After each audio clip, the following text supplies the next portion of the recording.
And we're back! Another Wednesday, another episode of Marvel's What If. Episode 3, What If the World Lost Its Mightiest Heroes?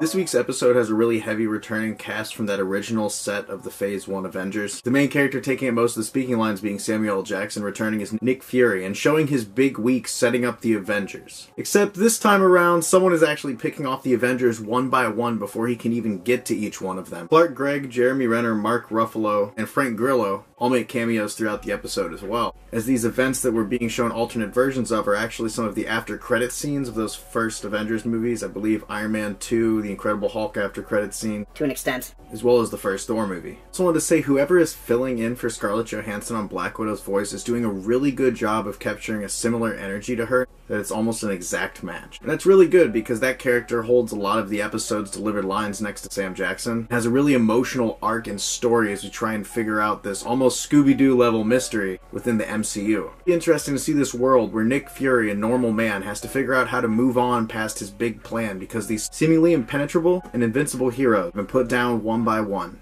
Another really cool thing this week's episode does is set up a future conflict within this timeline in the form of a stinger at the end of the episode. Similar to how last week had that little stinger about Ego actually going down to Earth and meeting Peter Quill. And who doesn't love a little bit more Loki at the halfway point of the episode? Tom Hiddleston returned to do the voice even in this animated version. You can feel the charisma once he's on screen. Even if it is just an animation. Overall, I think this week's episode is definitely the strongest so far. Both in execution, animation, and an overall premise. It's a really enticing plot to the whole episode, and you really are invested all the way through. As you do care about these characters that are getting killed off, and some of them you didn't even think could be killed off. Honestly, I think showing us what if can be at its best. Almost like a Twilight Zone TV show set within the MCU. Something that I'm very much enjoying. Another thing that I forgot to mention in the last couple weeks' episode is that the soundtrack for all of these has been really cool. This very cosmic and epic feel to almost every episode, with the different motifs of each of the stories they're representing popping up throughout, usually during a key moment in the story, and I think that was a really cool way to do the soundtrack. Some very intense and fun music for these shows' environments to be set in.